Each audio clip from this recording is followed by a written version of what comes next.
Hey everyone, welcome back to On Purpose, the #1 health podcast in the world. Thanks to each and every single one of you who come back every week to listen, to learn, and to grow. Now, I'm super excited for this week's episode. It's been one that I've been waiting for a long, long time. These guys are not only super talented, but really, really good friends. And I really believe in the work that they're putting out into the world and the work that they're doing. Now, when I first discovered them, I was absolutely blown away. And to see them grow and to see them have the impact that they're having and the impact that they're having on people's lives through the way they do it is just magnificent. So I'm talking about the one and only Yes Theory. They're one of the most inspiring creative entities of our generation. Driven by their motto, seek discomfort, this group of friends from Egypt, France, and Sweden travel the world conquering everyday fears with the help of their community.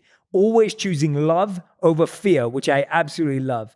A few days after meeting in summer of 2015, they started a video series called Project 30, where they documented the process of doing 30 new things in 30 days. A few thousand subscribers later, they'd found their calling.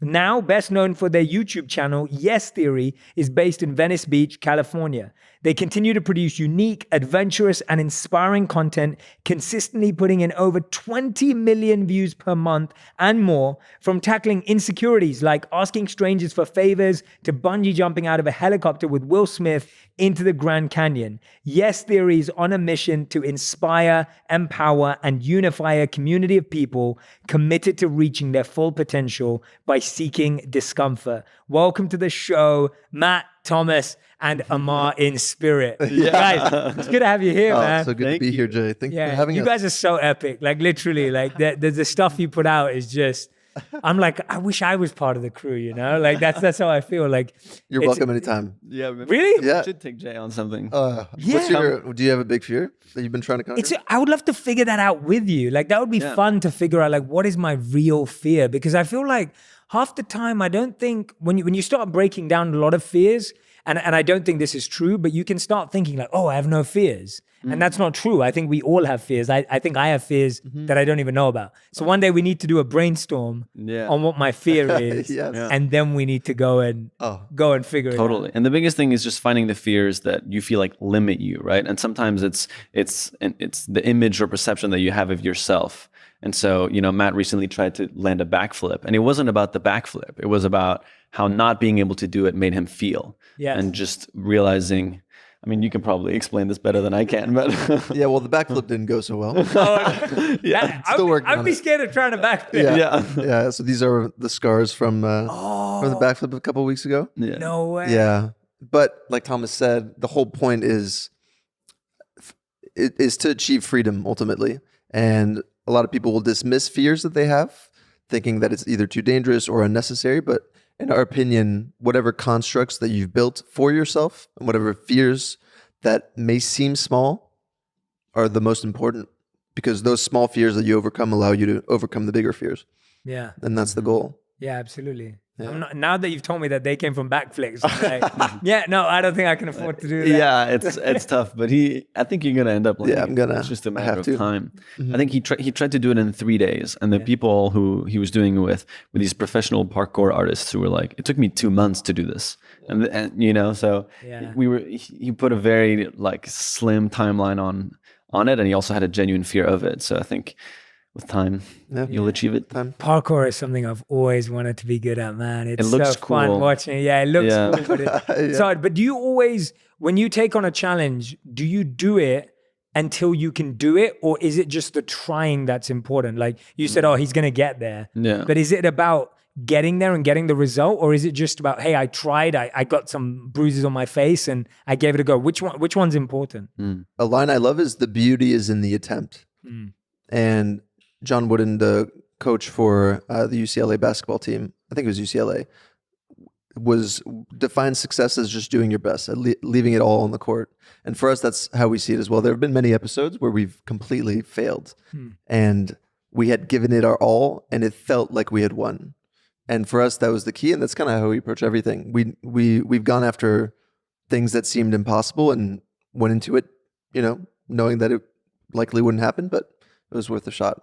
And then sometimes it actually happens. Yeah. And that's the ultimate glory. Totally. And I think you learn the most in the process, and the outcome is obviously always serves in that as well. I think, had we challenged Will Smith to bungee jump out of a helicopter and not gotten a response, I don't think we would have been like, oh, that wasn't worth it. It was still worth the shot, but the fact that it worked made us believe in the impossible. At that point, it was like, okay, now we can literally do anything. And so I think there's value in both, but not succeeding is not always the most important. Yeah. Or succeeding is not always the most important outcome. Yeah. I love what you said there, though. How fun is it when something happens in your life which you never ever imagined would be possible? Yeah. And then as soon as it's now possible, now you start actually believing in the impossible, right? Exactly. Like, so for you guys, was that moment the Will Smith bungee jump for you guys? Or was it before that when you started seeing all the audience come through? Like, what was that moment where you were just like, whoa, like we just did something that we never imagined was possible? Was it like that? And then you started to feel like, oh, now we need to think bigger and bigger and bigger. I feel like the very first moment we had a video where we signed Chelsea players to our soccer team. This was day 19 of knowing each other. So this was exactly, beginning of Project 30. And we had this idea. We found out that the Chelsea FC soccer team were staying in this hotel, and we were like, would be hilarious to like rip up a fake contract and then ask them, do you want to join our team? Because we had like a little soccer team, and we were like, it'd be amazing if they would just sign this. And then we went after it and snuck into the hotel and got them to sign, and then put it up, and it went on like Lad Bible and all these kind of like soccer pages, football pages. And dude, I know what Lad Bible is. Yeah. Okay, good. and it just like blew our minds. Like the video got like 100,000 views, but we thought we were like the biggest. Well, at the time we were getting 500 views a video, and it was mostly from friends and family. Yeah. And we were living in a 1-bedroom apartment in Montreal, completely broke, making these videos every day.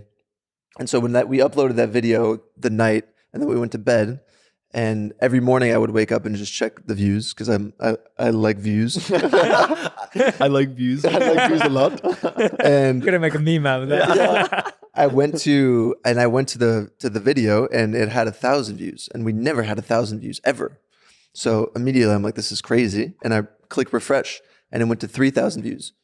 And all of a sudden I'm in my boxers, and I get up and I shake the boys awake, and I'm like, boys, it's going viral. It just went crazy. Yeah. And it was just such a wild experience seeing this thing just gain life without you even touching it at that point, Yeah. Like virality was we had never experienced it.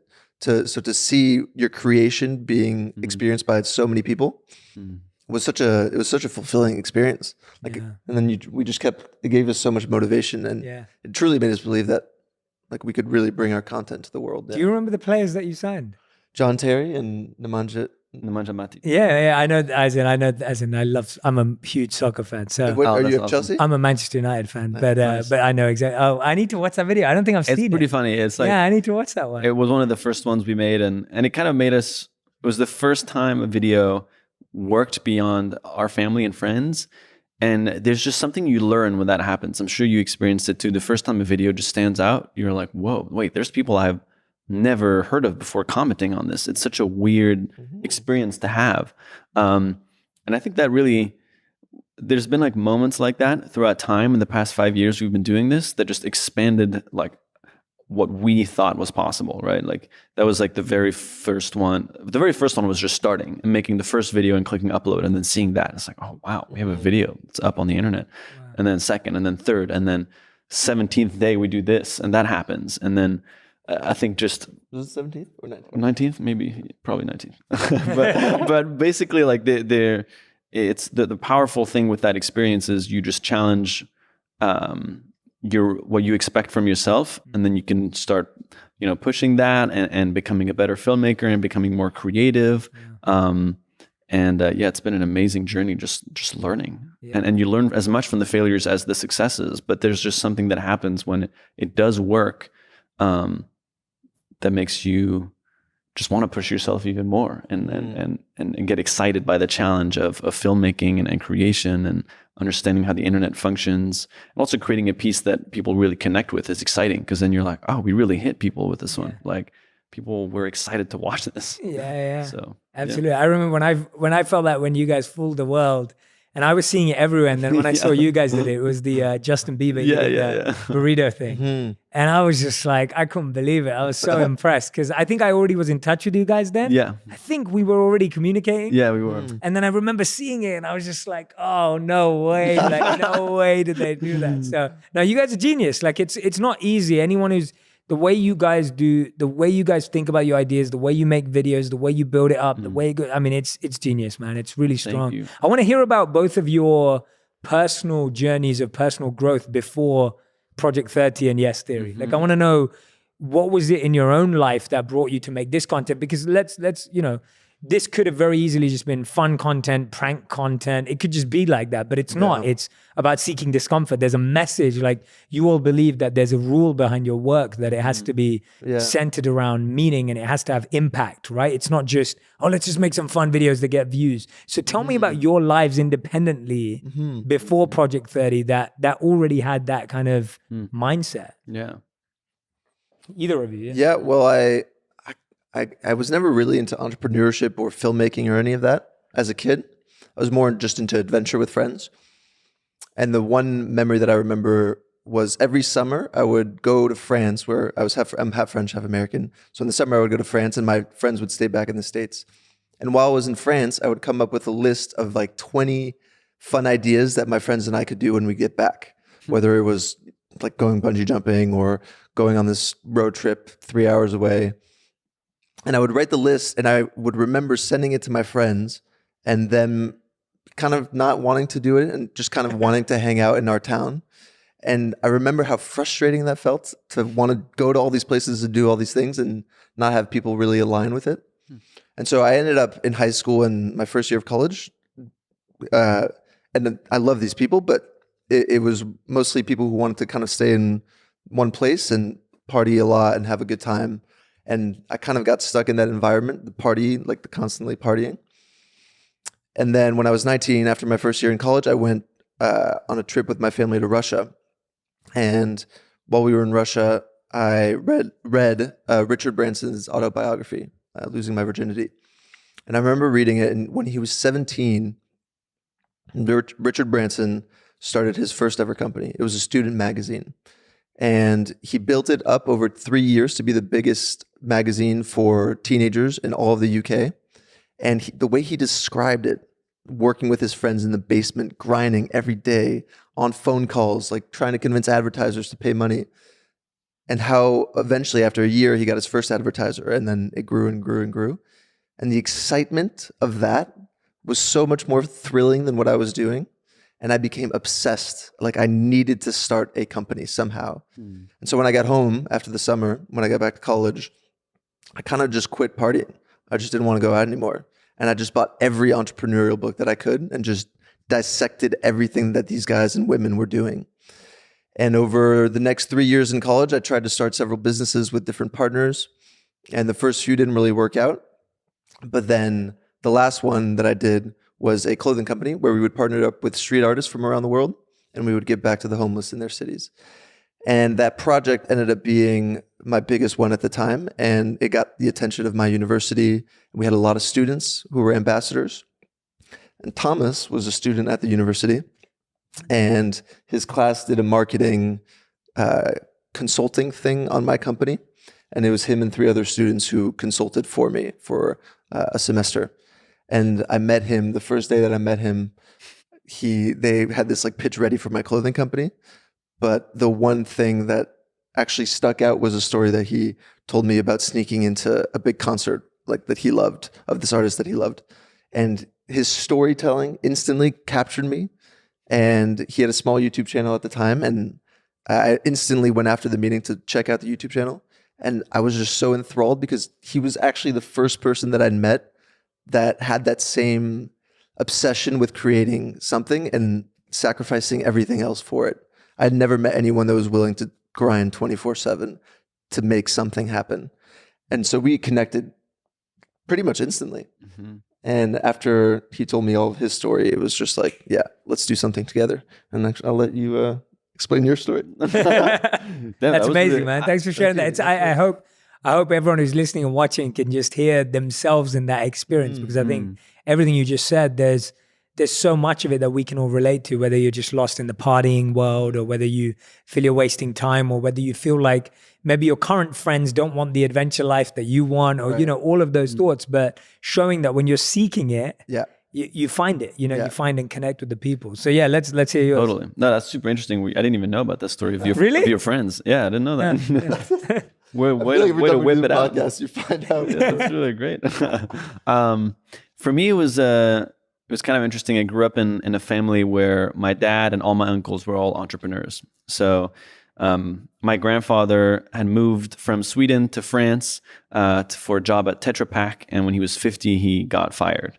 And my dad and all his older brothers basically saw their dad go from being like this super like popular, successful guy to being somebody who just didn't have a job anymore for several years. And it just planted this seed in all of them that they never wanted to work for somebody else. Wow. And so I grew up in a very like, that was like the narrative, you know, in my family, just like work for yourself, like create something on your own.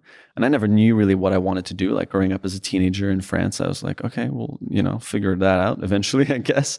And I kind of ended up pursuing the path of traditional entrepreneurship. Going into tech was like the big thing in 2000, you know, or 2011, 2012, when I was kind of starting college. And so did that for a while. And in one of my entrepreneurship classes, one of my teacher started his class with, is it worth it to go to the Louvre in Paris, the museum? Yeah. And I was so confused. I'm like, I thought we were an entrepreneurship class. Why are we talking about this museum?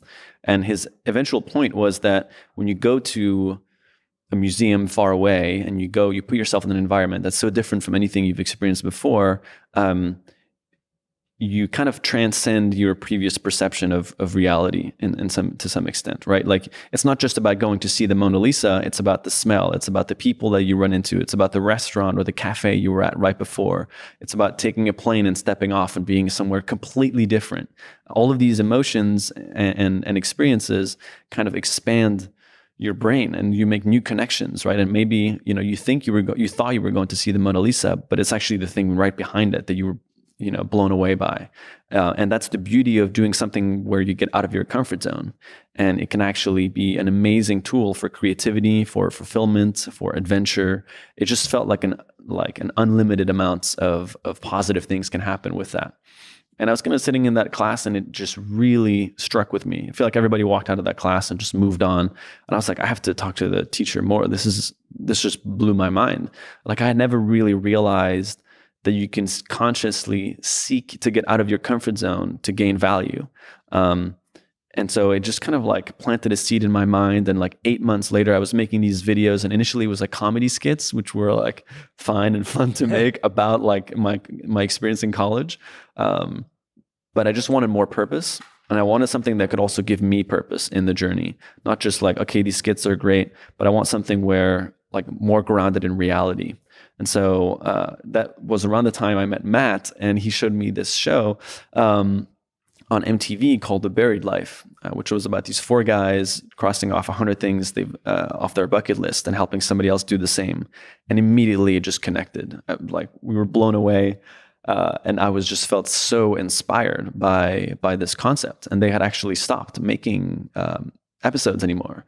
And it just felt like such a shame. I was like, this is the best show I've ever seen in my life.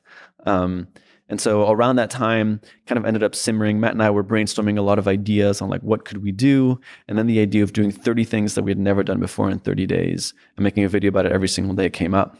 And then that was kind of like the birth of Yes Theory. You originally wanted to be what, 100? Yeah, I was like, I can do it every day for a year. And like, and I woke up in the middle of the night and I told my roommate, and he was like, you can't do a video every day for a year. Like that's ludicrous. Yeah. He was like, you should do something smaller, like a week or something. And a week just didn't feel like, what am I going to get out of a week? But a month felt like the perfect timeline for that. Yeah. And luckily we met Ammar in that exact period as well. He had snuck into my best friend's going away party. Yeah. And I just told him about this. I'm like, I don't know. This summer, I'm just going to do this thing. I'm like working on the side to make money right now and blah, blah, blah. And then a few days later he met Matt, and it was just like love at first sight, basically.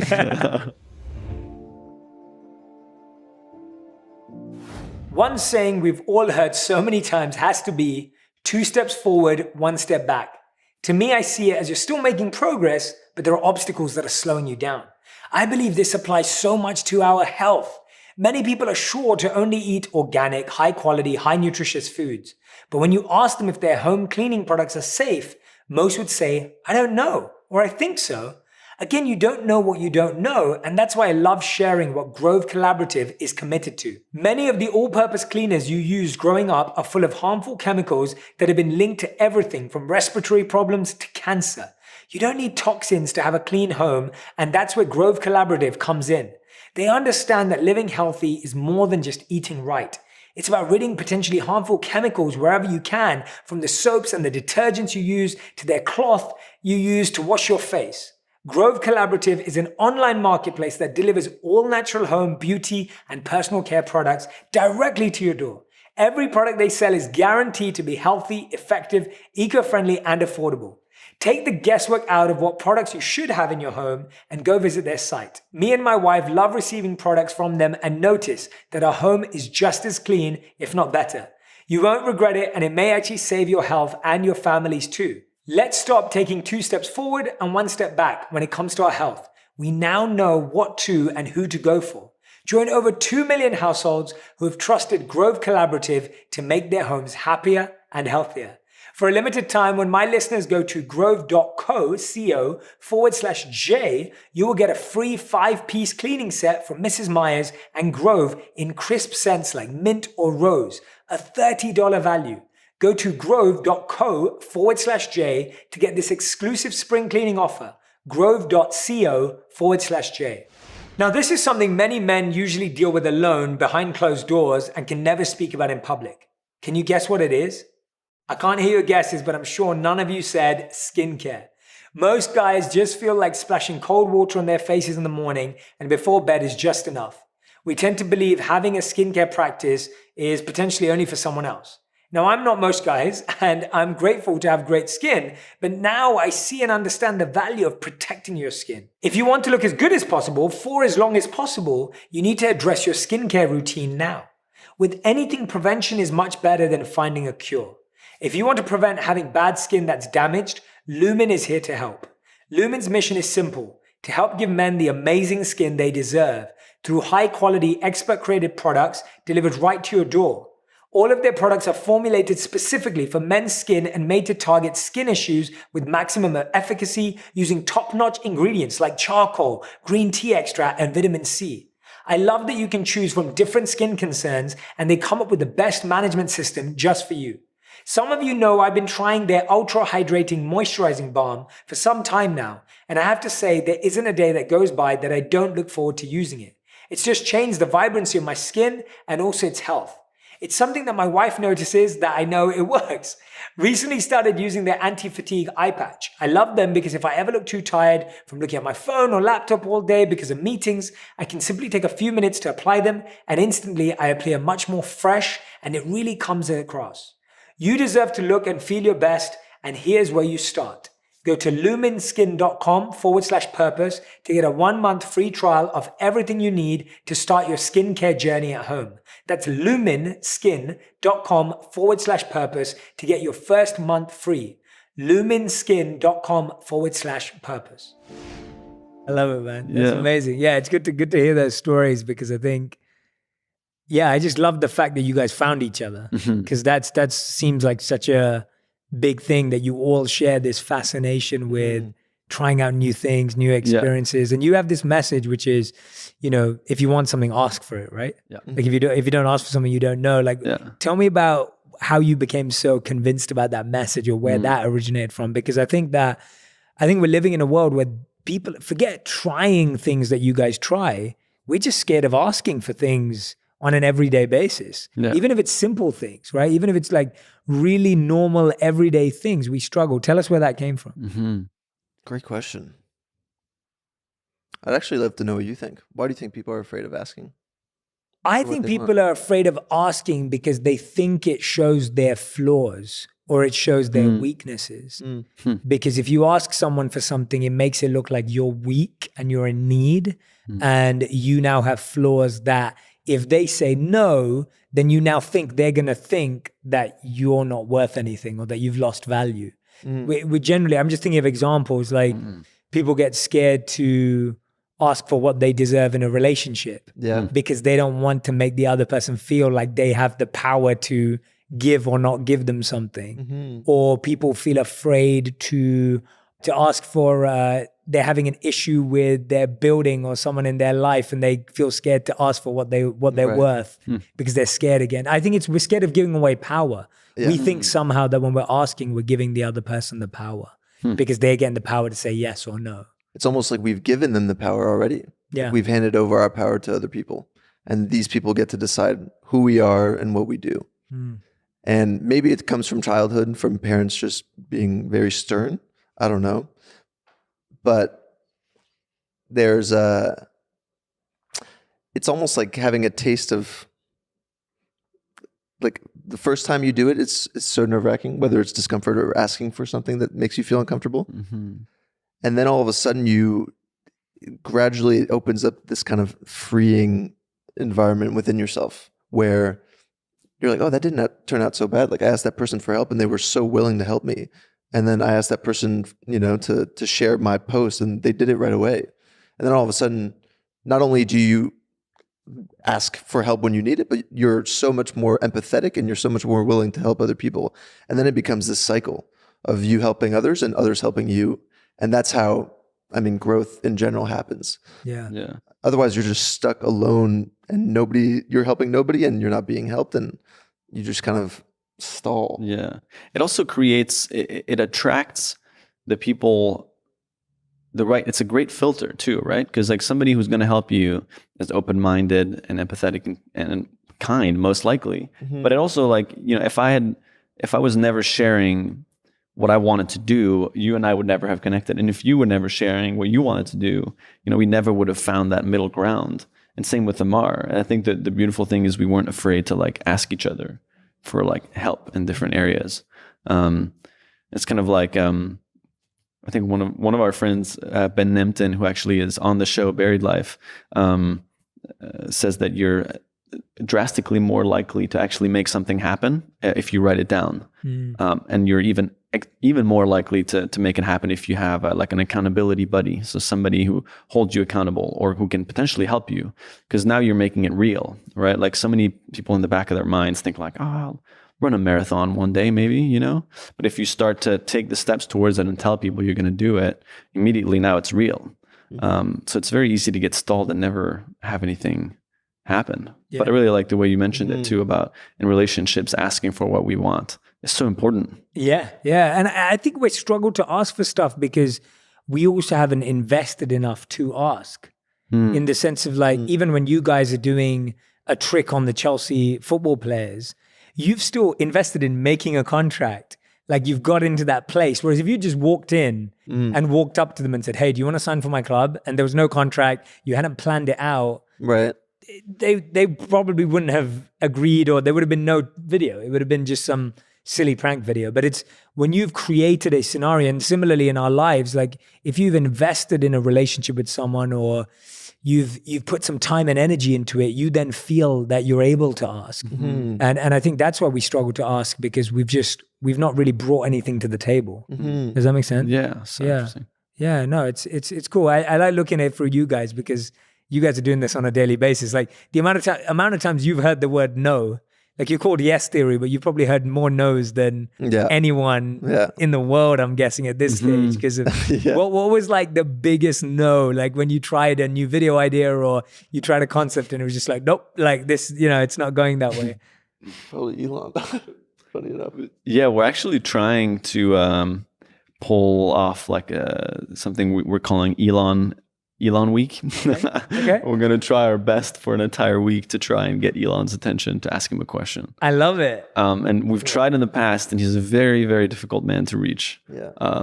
So that's probably been one of the biggest. It's not even a no. It's a non-answer. Yeah. If anyone can do it, you guys can do it. I think we're gonna pull it off. See. I think we're gonna pull it off. I think you will pull it off. Yeah. I could see it. Elon Week sounds cool. Yeah, I want to help out. Yeah, that's great. That's cool. But there's actually one that I was thinking that was so funny because we walked out and we just didn't have the right energy.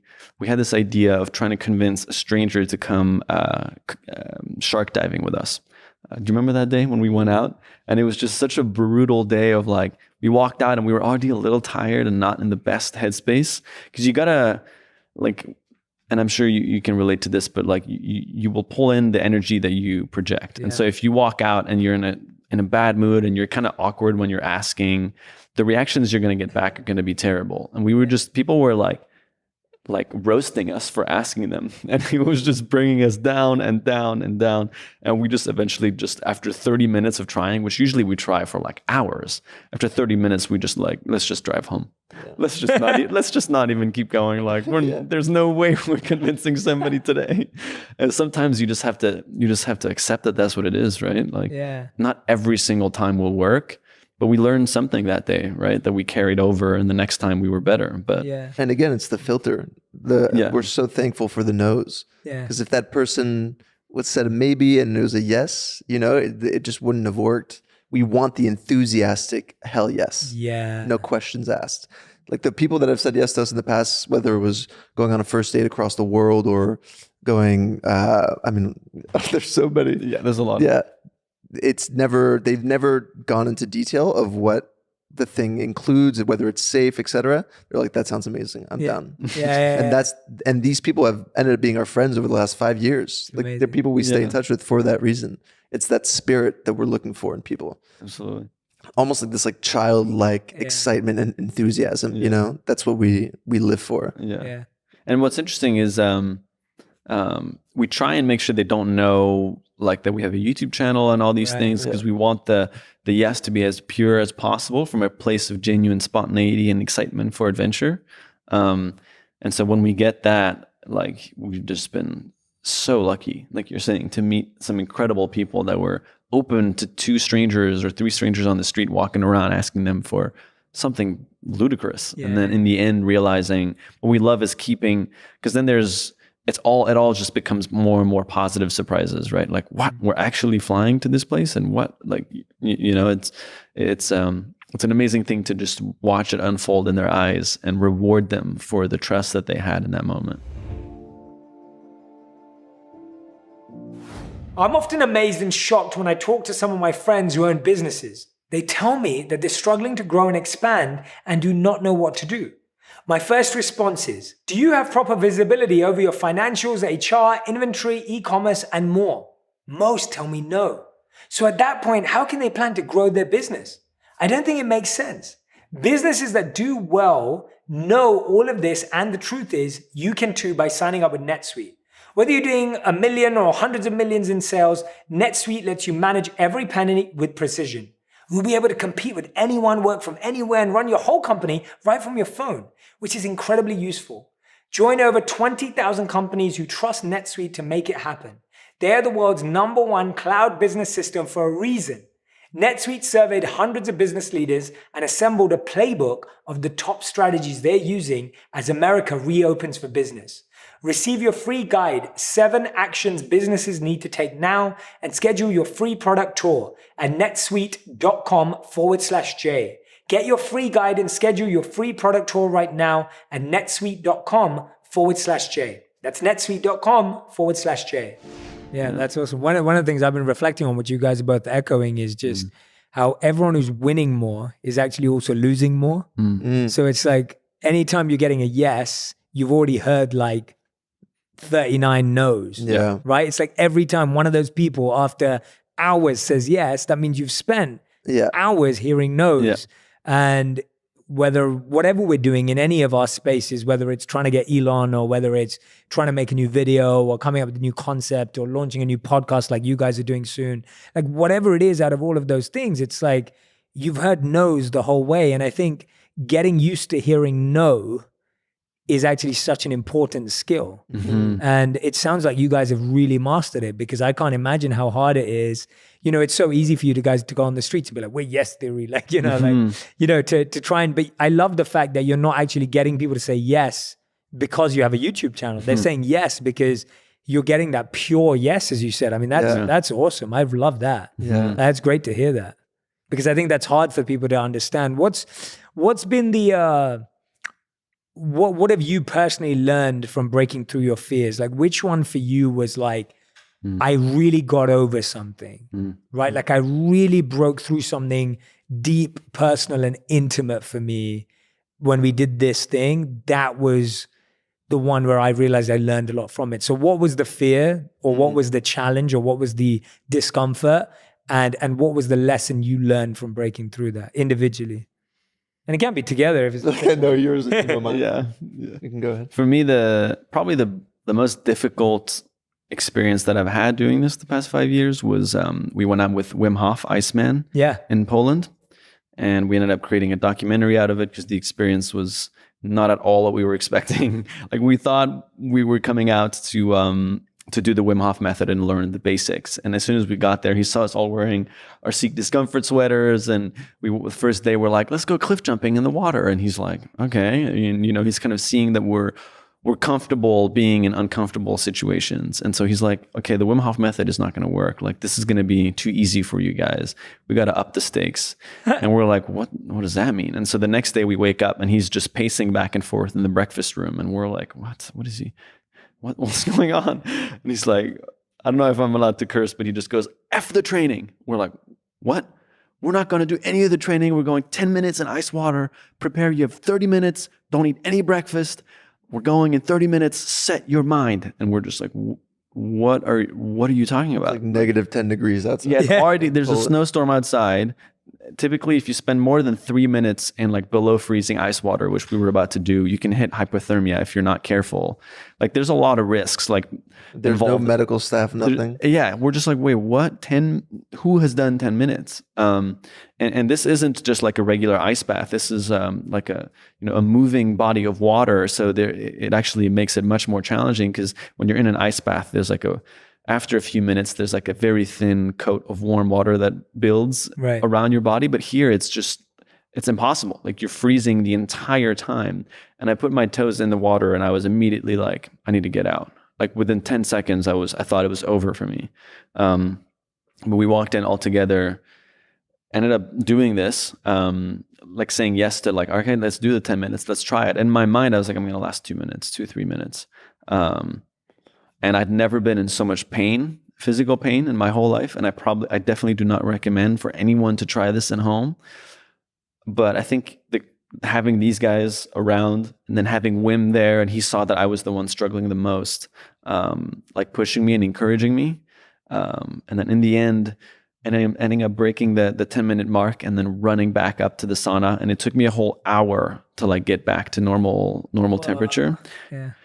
Was one of the, like, I have a very like rational clock that ticks, in my brain that goes, okay, it's enough. Like, I got injured pretty hard when I was 18. I developed like these chronic injuries from sports. And so I've been always super careful with not pushing myself physically too much. Like, if I go on a run and I start to feel my ankle weird, I'm like, okay, I'm done. I'm walking back now.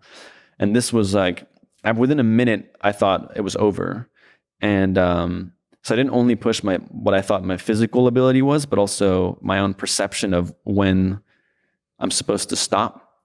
And after like calming down from that, just being so proud of myself for having achieved something that I genuinely believed was impossible 30 minutes earlier. I didn't think going to Poland that I would pass 2 minutes in the ice water. I thought we would train our way up to 2 minutes. So to have done 10, only using basically like the small skills that I have in meditation, just trying to like control my pain. And I would love to ask you about this too, but it's just, there was something in there where I just transcended, and I had to be so focused on just because as soon as you start shivering, it's over. Mm-hmm. So that was the main thing he was telling us. You just gotta, the only thing you can use is the power of your mind. And I was like, what is he talking about? Like the power of my mind, I'm freezing. There's nothing to do with my mind. But what I realized is so much of my own limitation that I'd set was in my mind. It wasn't the physical pain. It was how I was coping with it and how far I was allowing myself to go. Yeah. And then the next day we climbed a mountain in a snowstorm in shorts. That's it. Shorts and shoes. I got to the top, and that also just became one of the most surreal moments. So like back to back, I just did two things that I never thought I could do. And after a few days of reflection, I just realized that now I'm like, I approach certain challenges with a completely new perspective. Like I don't always, previously I'd have like this, okay, this is how far I can go. You know, in my mind, I had an idea of when my limit was going to arrive. And now I'm always kind of, you know, second guessing it, not to push myself and get injured, but I'm always making sure that I haven't set, you know, a limit to myself that can actually just hold me back from how far I can actually go. Yeah. So it was a very interesting experience. That's awesome, man. But in the end, just ended up gaining a new level of self-respect for myself. I'm like, damn, what else can I do? You know? Yeah. Which was amazing. Thank you for sharing that, man. That's what I love about this story, because I think for a lot of people who are listening and watching, it's like when we see these incredible feats being performed, we often think of people who like train for them, or people who are like athletes and like naturally athletic and they have like, you know, like, and it's just like when you just look at it as normal people, like we're all of us sitting here, we're just normal people who are trying to do extraordinary things with our body or our minds and giving it a go. And when you're talking about it, I can hear it. And I really appreciate your honesty and vulnerability of just like, basically I thought it was going to last 30 seconds. And I think that's most of us in so many places. But when I hear you say it, hopefully everyone who's listening and watching is going to be like, oh yeah, if Thomas can do it, like I can do it too, you know? It's like, and I'm not saying, again, don't try it at home, but the point being that you start to be like, oh, well, if he didn't train and he's not, you know, it's not like you're an athlete. It's not like you come from an athletic background. It's just, this is what you could achieve by saying yes. And again, very importantly, being around a good supportive group of people, being with an expert in what he does and being in that space. Yeah, I love that, man. That's a good story. For that same reason that we're so obsessed with community. Yeah. Because had you been in that water by yourself? No, it's zero, literally 0% chance. Yeah, I think for all of us. Yeah. That's what we just, everybody thrives with the supportive community. I love it, man. What's yours? Mine was last year, I did my first Ironman, full Ironman triathlon. And insane. It just like Thomas said, there was just this impossibility to it. And I'd heard about it when I was 21 from a friend of my parents, who was this 45-year-old dude and so athletic. And he told me what it entailed. I don't know if you know what an Ironman is, but it's a 2.5 kilometer swim, 180 kilometer bike ride, and then a full marathon. So on average, it takes then a full marathon. Yeah, it's insane. And so when he explained it, that immediately just kind of you cast it aside. There's just no chance. But then as we started to do Yes Theory and started to meet all these incredible people, we started to meet more triathletes and people who had completed Ironman, like Rich Roll, who became a big inspiration. Did you? I interviewed him last week. Oh, no way. I was with him yesterday. I was on his podcast yesterday. Oh, amazing. Yeah, he's a legend. Do you guys know him? Yeah, he's a good love that guy. Yeah. And so seeing these people, like you're saying, normal people who achieved extraordinary things, you start thinking like maybe there's something here, but you don't immediately go for the full thing, usually not straight into the water for 10 minutes. So I started to do a smaller triathlon, then a half Ironman. And then actually on the day of the jump with Will Smith last year, or was it 2 years ago? 2 years. 2 years, yeah. 2 years ago, I met his personal trainer, Aaron, and I'd been thinking about doing an Ironman. And I walked up to him, and I hadn't talked to him ever before. I was like, hey, man, I heard you're Will's personal trainer. He's like, yes, I am. And I was like, well, I'm doing an Ironman in May. You should do it with me. And he kind of just looked at me like I was crazy. And I was like, all right, cool. I'll see you later. And then I ran into him an hour later, and he'd thought about it. And he was at a point in his life where he needed something to break constructs and just get out of his shell. And he accepted. He was like, yeah, let's do it. And so within a month, I was training with Will Smith's personal trainer nearly every day, and he was giving me this curriculum of what this would actually entail. And when I'd thought about doing the Ironman, my goal was I just want to finish. 17 hours is the max, If I do it in 17 hours, I'll be so stoked. I'll be the happiest man alive. And then when I started to talk to Aaron, Aaron said, when you do something in your life as big as this, you should never, ever, ever half-ass it. It should be full commitment because it's going to reflect in everything else you do after. And I never thought about it like that. I always just thought you needed to finish the thing. That didn't necessarily require full effort. But he explained that the reward is in the practice. It's not in the result. And so for 8 months, this man just grinded me down. Like you can, to pebbles. I was just every day woke up at 5 a.m. feeling broken and having to go for a 2-hour run and then a 3-hour bike ride, So by the end of the 8 months, and this required me to take time off of videos and traveling, which sometimes is very frustrating. Yeah. But I told him it was worth it. I was like, guys, this is going to be worth it. And then on the day of the race, Aaron and I had decided that our goal was to do it in under 12 hours, which is it's the top quarter of the people that finished the race. Whoa. Which, having never done a full one, I was just like, this is ridiculous. And with no sleep, because you don't sleep the night before, you're so anxious and you have to wake up at 3:30 a.m. to get to the starting line. How many people do it? 2,000 did it in that race. I think 40 to 50,000 do it a year. Okay. And what's amazing is it's people of all ages, and like there's 21-year-olds and there's 70-year-olds that go for it, and Wow. each have their own respective goals. But so when I did it, and what ended up happening was I did the swim, then I did the bike, and then on mile 10 of the race, which was about 10 hours in, my body just completely shut down, and I started to cry and started to walk. And after 8 months of training, I was so mad at my body. I was like, how could you do this to me? And then as I was walking and other people around you are collapsing as well. So you're like, I guess I can just give up here. What is it? 16 more miles to go. There's just no freaking chance. And then I actually thought about Ammar, who had done a marathon without training the year before. And he told me that halfway through the race, the same thing happened. And that he decided that every mile from that point on, he would dedicate to somebody that he loved. And he would imagine them running by his side. Wow. And so remembering that and remembering everything Aaron had taught me, I slowly started to get back up and slowly started to run. And every single mile was, first I imagined my brother, then I imagined Thomas, I imagined my parents, I imagined my friend Steve, I imagined all these people who especially supported me the last 8 months. And like, I'm crying and I'm running and I'm just full of sweat and people are just dying next to me, like giving up. And I just have these people in my mind and I refuse to think of anything else. And what's wild is if you look at the time, I actually speed up the second half of the race faster than I was the first half. So these guys were tracking me, and when I was hitting that mile, they were like, oh God, he's stopping. And then they were like, oh, wait, what's, he's picking it back up. And it was because of that community. And so on the last mile, by that point, I'm just completely ruined. These guys came for the last mile and ran it with me by my side. And by the end, there's just nothing left. And the video at the end is just me collapsing in Ammar's arms and then these guys' arms. And it was just, and I finished in 11 hours and 57 minutes. So 3 minutes below the 12-hour mark that I'd aimed for. And it was the first time in my life that I felt like a winner. For so long, forever, I was just riddled with self-doubt. It was like, I'm not a winner and I have to, even through yesterday, it was like, like it was motivated by self-doubt to prove to myself.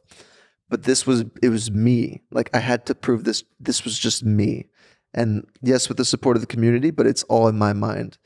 And to be able to hit your goal under 12 hours and see it visually, and physically has, completely profoundly changed my life. After we went to dinner, I went to dinner with Aaron and I hadn't really thought about the whole thing. I was just happy it was over. And he walks up to me, and by this point, he's like my best friend and my partner, he's just my guy. And he just pats me on the shoulder and he's like, hey, buddy, just so you know, those 3 minutes are going to change the rest of your life. And I just, stood in silence. I was like, wow. And it's been 8 months since that day, and so many parts of my life have changed because of it.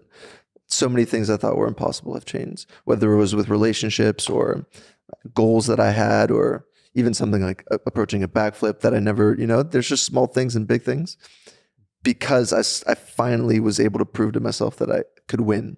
It just changes your identity to go through that discomfort and to come out successful. It's the most blissful, beautiful, freeing experience that a human can possibly have. So to chase that discomfort that's why we preach it, because that's what creates freedom, And even for somebody like you, I'm sure writing a book has been a thing that you've wanted to do forever, for example, and so many other things. But to actually have it in your hands, be like, I made this thing, and it's probably going to be number one New York Times bestseller, baby. Like you did this, and these are physical manifestations of what we're capable of. Yeah. And the reason something like a yes theory or seek discomfort never gets old is because the challenge just continues. What else can I do is the question. And, there's opportunity everywhere. It's endless. And that's what makes life so goddamn exciting. It's like a playground for all your dreams, one after the other, if you tackle them. Yeah. It's the most beautiful thing. And that's like our fuel, Yeah. Yeah. That's a great story, man. That's beautiful hearing it from your mouth in that way. It's like I was there with you, when I was hearing you say that, I really felt like I was there with you. And I love that the fears are different. What you find easy or hard is different. Like, as humanity, like we all find certain things really easy and simple and natural and effortless. And there are certain things that we find hard, and it's different for different people. Yeah. And we don't have the same challenges, and we don't feel the same discomfort. Like for some people, 100%. Sitting in cold is easy. And for some people, sitting in heat is hard. And for some people, whatever it is, it's different. And I think it's wonderful that you all like let yourselves. You gave him 8 months off from making videos to go and test this, and you had a different test. And this may be because when I hear you guys talk about this, there's camaraderie, there's friendship, there's brotherhood, like there's respect. Like when I hear you all sharing the stories today, and when I watch your content, it's not like a dare. Right? There's a difference, and it's subtle, but it's something that I really want to bring up, is that I don't feel like you guys are daring each other. It's like you're like cheering each other on. You're like wanting the person to win. Tell me about the difference between a real discomfort challenge versus peer pressure. Because I feel like there's a difference, and I feel like you've built a community around really challenging yourselves and rooting for your friends and brothers to win and sisters to win, and you're really rooting for each other. Whereas I feel that in the same way, we often experience dare culture or like peer pressure culture, or like force culture. And I know for me that force culture is always made me back away from challenges. Totally. Whereas the brotherhood has always made me want to challenge myself more. So tell me about how you've been able to understand the difference and how you've been able to focus so strongly on the positive one. Yeah, that's a great question. Yeah, that is a great question. I think the intention behind it is the most important thing. Like, why are you, challenging this person to do it? Because if it comes from a place of like, okay, I'm going to humiliate this person, or I'm going to, put them in a position that's going to make them feel really bad about themselves, like that's terrible. You know what I mean? Like, or if you're doing it only because you think this might get views, or, if you're doing going down a cart and, in a staircase just because you think it's whatever, it's, that never sits well. Whereas if you're like, okay, I'm going to give my friend 5 minutes to prepare for a stand-up set and sign him up without him knowing, that's a whole different thing, because it's coming from a place of, yes, there's an element of cheekiness, but it's also like a belief that doing this is something that has an element of growth. Like being up and bombing and then coming back down is an experience that is in the moment painful and not great, but in the end, you've now experienced what it is to not do great. And then from there, like literally anything else on stage is not going to feel as bad as whatever that was. There is always something to learn there. And with everything we do, if we ever put each other in uncomfortable or difficult situations, it always comes from a place of love. It comes from a place of, I think, this person is actually going to benefit from this experience. There's, would you agree with that? It's the intention. So was it loving when you sent me to Miami to take the world's longest bus ride? Yeah. Was that love? So I booked a ticket for him and his brother. Yeah. And then 2 of our British friends to take the longest bus ride in America. And, On a Greyhound. on a ground. Times. Yeah. Yeah, that wasn't love. Yeah. Didn't feel like love. Yeah. But it turned out to be an amazing bonding experience for you and those 3 guys. And then you also got to see the country that you're from. Yeah. In a completely new lens, right? I remember your brother came back and he was like, that was actually really cool. Which is, there's always an unexpected thing that happens, a magic that kind of comes to play when you put yourself in that kind of situation. And yeah, I mean, we sent Ammar to Czechoslovakia with blindfolds on when we were in Europe, and he had to figure out his way back with $0. He didn't know what country he was in. He didn't know what country he was in. Slovakia, I think it was. How did he do Slovakia. that? Yeah. So first thing, he walked up to people and asked, like, what country am I in? And people were so confused. They were like, what do you mean, what country are you in? How did you get here? And he's got a blindfold on. No, so he was able to take he's it allowed off. to take it off. Okay. Yeah. He took it off. That we took him there blindfolded, so he didn't know where he was. Sure. And then eventually just ended up meeting a few younger people that thought what he just was doing was hilarious. And then they actually ended up hanging out with them on their farm and got like a haircut. And then eventually got like a couple of euros to take a bus to the border and then another bus. And he kind of just like figured his way back. Who paid for his flight? No, so we were in a neighboring country. So yeah, he had there was a few 3 or 4 connecting buses that he could take, but he also didn't know how that would work. So first he had to because he didn't have his phone either. He didn't have internet. So, but in the end, he ended up meeting these locals in Slovakia. He never would have experienced that otherwise in his life. And there's just, when you're put in those situations, he also knows that we're coming from a place of love, right? We're not trying to humiliate him or make him look bad.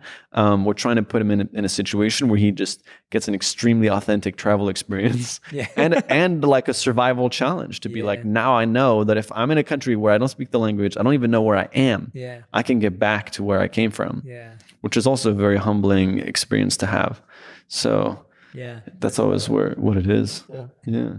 There's a lot of love, I can tell. Yeah, because we don't ever want any of us to be in serious harm, right? Like when we were in that ice water, or when Matt is running the Ironman, we're in 100% support of each other, and we never want to. It's never push yourself in a way that could harm you. We're always very cautious of making sure we balance that line of, okay, when is too far? And it's almost become an instinctual thing now where we just know and we can feel, okay, just let's just stop. Let's just not do it. Yeah. And it is a fine line to know where the limit is. But I think now we're good friends and we've spent enough time with each other and also with other people in moments of discomfort and of fear to know when it's time to okay, it's probably gone enough. No, it's nice to hear it. And I think it's an important message because I think it's, I think from an immature standpoint, everyone can get very carried away with dare culture, but the way I wanted to hear you guys talk about it because it's never come across that way. And that's why there are times when I would shy away from a challenge when I feel it's coming from a competitive comparison place, as opposed to when I feel it's coming from a compassionate, loving, let's kind of do this space, and it's really interesting to just see how things have changed. You guys remind me of so many things. When you talk about this bus journey, I did this. I talk about it in my book, Think Like a Monk. I talk about, it was between 48, I can't even remember how long it was, but it was definitely between 48 to 72 hour train journey in India. Wow. So it's from Mumbai to South India. So it's a long journey all the way across basically a lot of India. And because we were monks, we traveled third class, meaning you're traveling on the cheapest economy level ticket on a train. And the trains in India, there are people who pay for tickets and then there are people who just jump on and ride as long as they can. So you've got us sitting on seats, but you're now sitting next to 3 other people who have not paid for that seat. And there are all these people on the floors and it's crowded, it's packed. Wow. There's no space. And you're trying to breathe and then you go to the toilet, which is literally just you can imagine it already. So I remember not eating for 2 days because I just didn't want to use the restroom. That was the reason. There's no other reason. It's just crap. But it's having done that and having pushed it, and it's funny because we were with one of the senior monks, and I was telling him, I was like, I'm not sure I can meditate here either. Like maybe I'll wait till, you know, we get off at the other side and I'll catch up on my meditation. And he goes, and I remember him saying to me, he goes, do you think the time of death is going to be peaceful? And I was like, no. And he goes, well, then you should meditate right now if you want to meditate at the time of death. And I was like, what?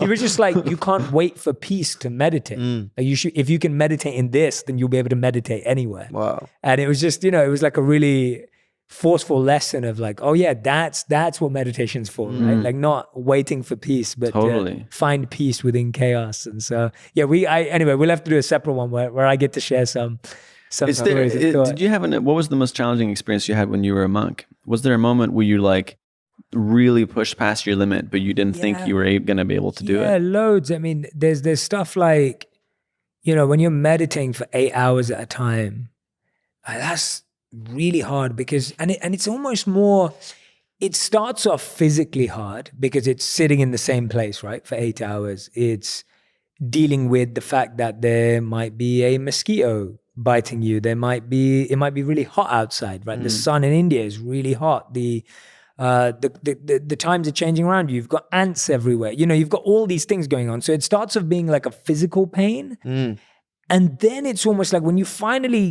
you realize, like you said, with the cold, in the same way, you can't, as soon as you start shivering or as soon as I start itching and scratching myself, like meditation's over. And now you're just lost in the physical. But as soon as you go inward, you're now dealing with all the noise up here. Yeah. So now it's all like the self-doubt. Now it's like the constant conversation, the noise of opinions, the noise of all the ego coming up, humiliation, all the questioning. So you're now lost in this mental space. Yeah. And like all the kind of like every piece of self-doubt, every question you've ever been asked, all the mistakes you've made, everything just comes to the fore. And now you're dealing with that. Yeah. And then you have to go beyond that to finally reach a space of quiet. So it's much more of a subtle internal battle as opposed to an external pain, which I think all of it is. Like even hearing you say that, like, it's funny, our teachers used to say that whenever you get stuck in meditation, you should meditate and pray for those who are in need. So you would think of someone who needs that extra hour of your meditation and you would dedicate that extra hour or half an hour of your meditation to that person because that compassion would pull you through. Even if you weren't doing it for yourself, when you felt you were doing it for someone else, you could break through. So hearing you say that was super powerful. Like, so for me, it was more like having to break through that noise and really being able to silence and quiet the mind. Fasting was really tough. Like, I don't know if you guys have tried any fasts, but when we would do like no food and no water for 3 days in a row. No water either. Yeah, no water either. Like that kind of stuff was really tough. While having to meditate. Yeah, and you can't sleep. Like you can sleep normal hours that you sleep, but you can't sleep during the day to avoid being awake. And so stuff like that was, that's when I started to fast, because I was like, you can't live without food. Like, you know, that feeling of water. When you push through that for the first 24 hours that you do it, you're like, oh wow, like, you know, my body can actually live off of a lot less than I believe. So things like that, being in extreme heat and extreme cold, it was never the cold baths, but it was like whether we were at the foothills of the Himalayas, and we would bathe in the Ganga or the Ganges as it's known.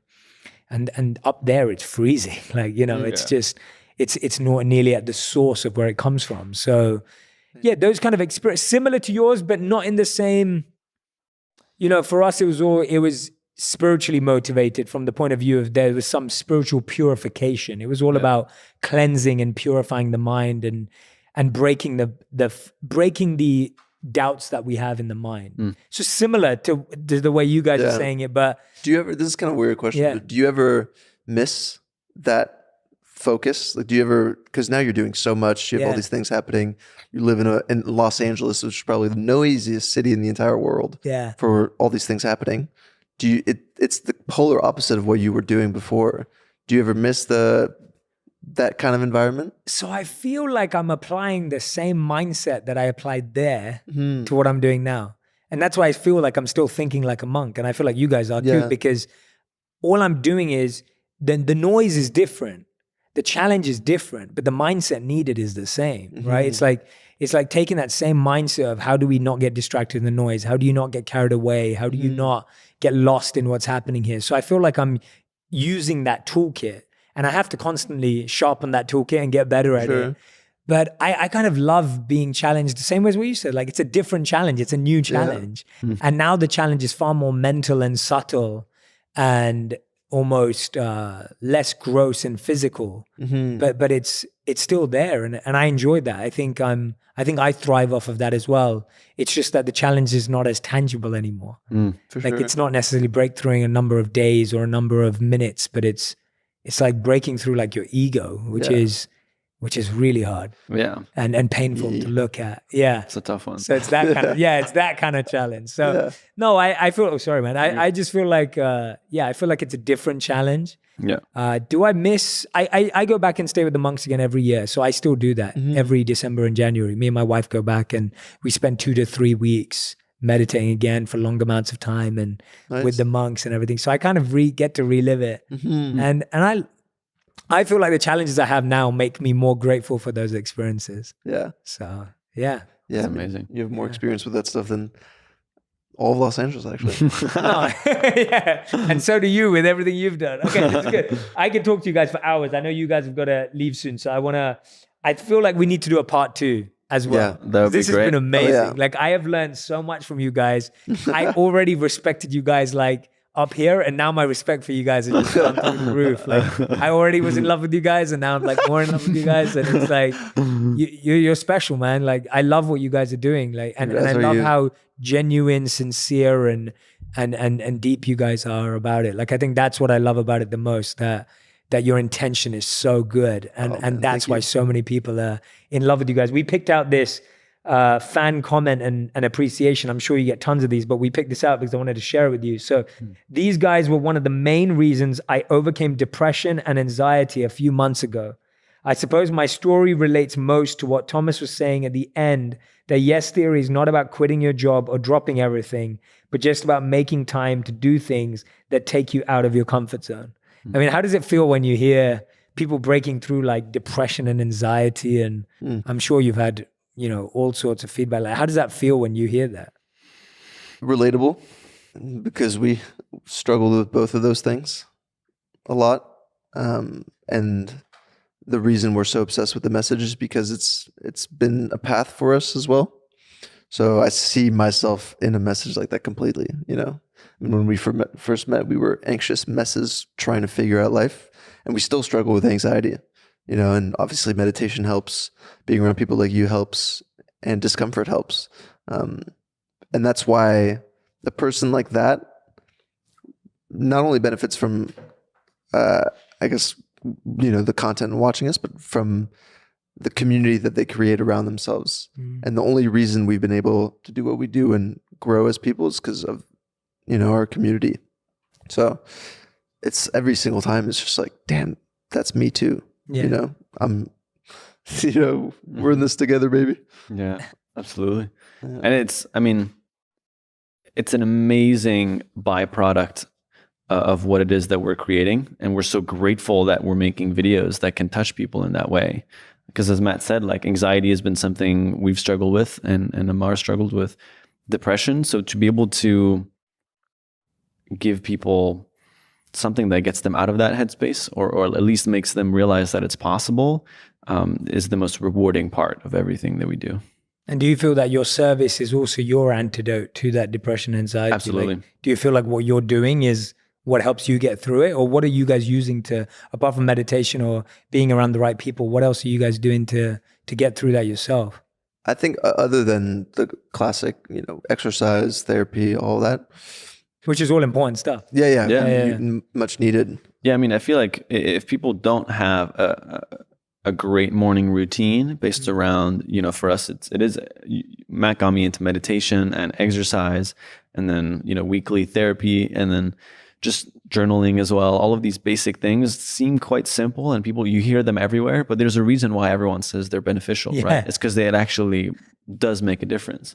So for me, like, giving myself time in the morning to do it too. So I'm not just rushing it to be like, okay, I'm going to meditate 5 minutes and then exercise 20 minutes, but rather like being intentional with it has made a big difference. I think honestly challenging who you think you are, like finding ways to challenge these constructs that you've built in your head. Like, I am a depressed person. I am an anxious person.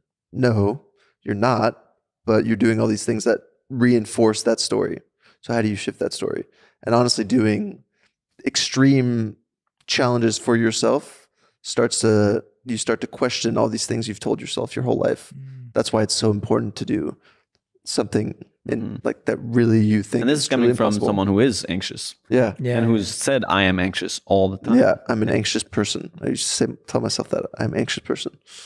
And it's like, no, shut up. Shut up. Yeah. But then that's the first step of being like, there is a version of me that can experience less anxiety and also accept the fact that anxiety is a part of the scope of emotions that everybody in the world experiences.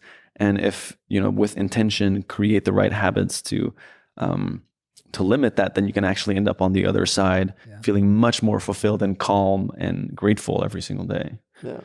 So, Nice. yeah. Amazing, man. You guys are brilliant. I could dive into so much more. We definitely have to do a part 2, but we end every podcast with 2 segments, fill in the blanks and the fast 5. So we're going to start with fill in the blanks. So each of you get a chance to just fill in the sentence. So Amazing. Content creators are. I'd say winging it Winging it. Yeah. like everybody else. I guess so. Yeah. Okay, nice. Good answer. All right. The internet is, either of you can go. Messy and beautiful was what I thought at the same Beautiful time. disaster. Yeah. Yeah. Okay. Seeking discomfort doesn't mean. Recklessness. I would agree with that. Okay. Yes theory at its core helps people. Become free. And connected. Nice. What impresses me most about humans is their ability to. Overcome challenges. Redefine themselves. Awesome. I always say no to. First one I thought it was pointless parties. That's a great one. Yeah. Definitely no to pointless parties and no to anyone who doesn't make you feel free. Nice. Change your life by saying yes to small things like. Cold showers. We did a lot of those. Yeah. And journaling. That's the new one for me. Nice. Yeah. Yeah. Journaling's huge, Yeah. man. Yeah, that's awesome. Okay. You can choose love over fear by. Being kind when it isn't convenient. Realizing that it's a choice.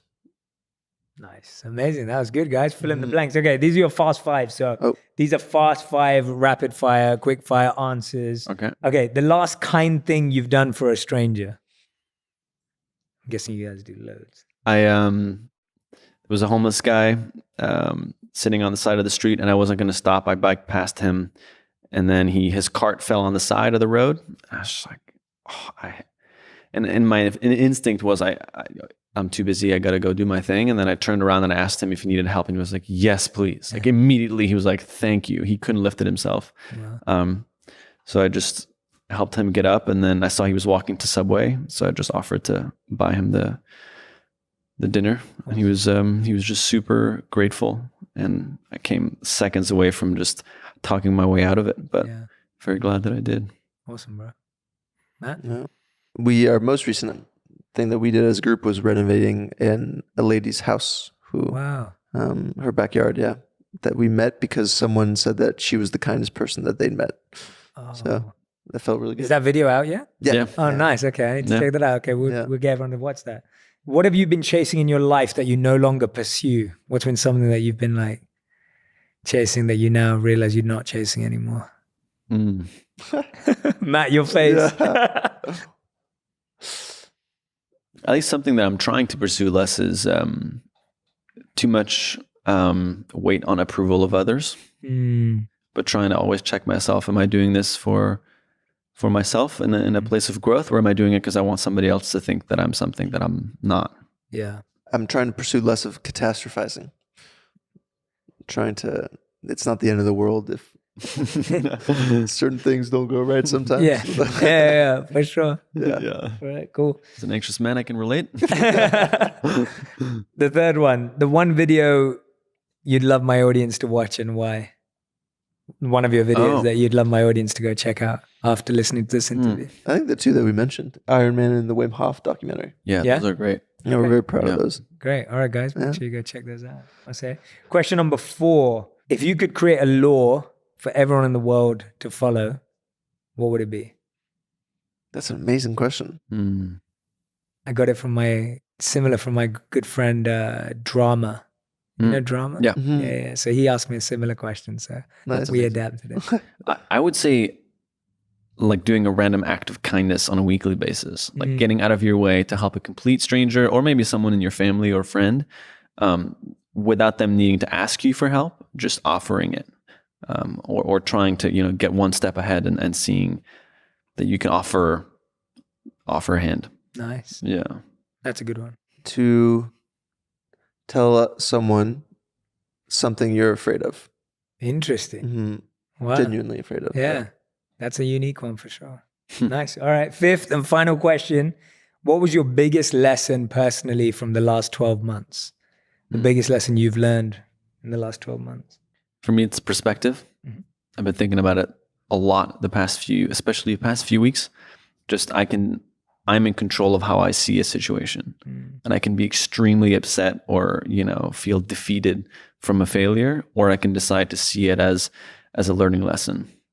Something that I love recently is life doesn't happen to you, it happens for you. I'm sure you've heard that quote before.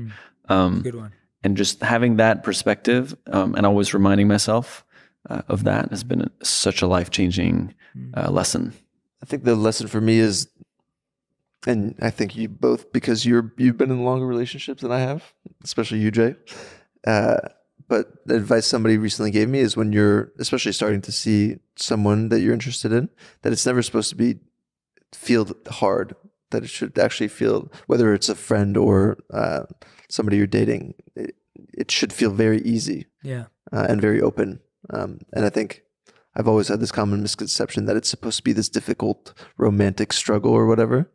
But I think, now I don't know, I've kind of realized after struggling with many different kinds of relationships that the best ones are actually the easiest, where you feel the most comfortable with the person. Yeah, So. yeah.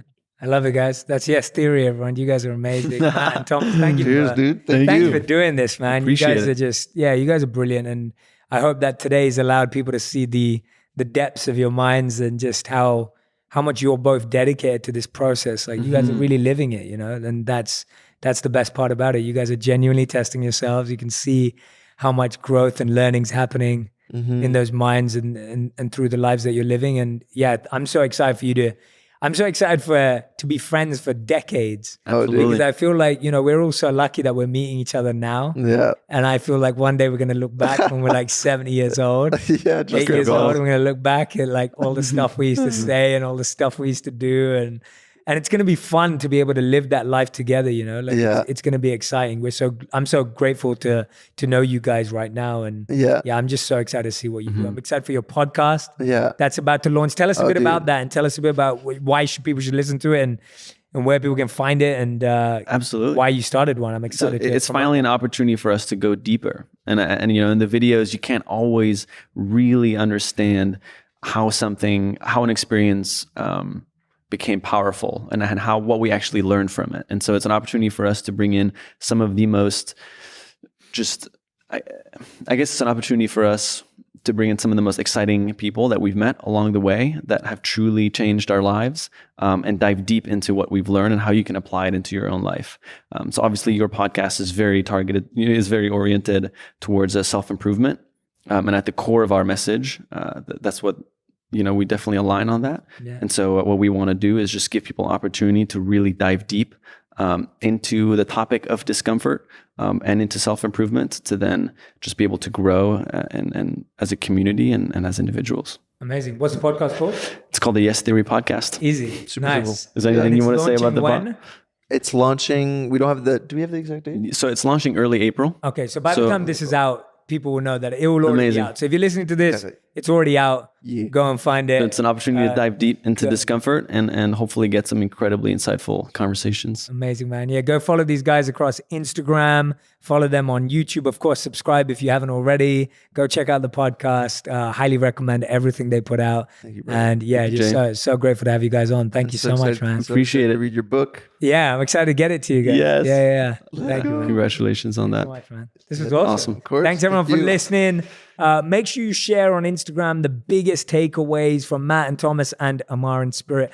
Tag us all in on Instagram to let us know what you gained, what you learned, which was the wisdom nuggets that stood out to you. And I can't wait to see them. Make sure to tag all of us so that we can reciprocate and engage with you guys. Thank you so much for listening. Take care. Hey everyone, my name's Shetty and welcome to my YouTube channel. Every week I'm sharing 3 videos that are going to help you feel more fulfilled, feel more happy, and more successful. Make sure you subscribe to this channel so that you can find out about the videos as soon as they launch. Press the like button and leave a comment, and let's keep making wisdom go viral together. Make sure you subscribe.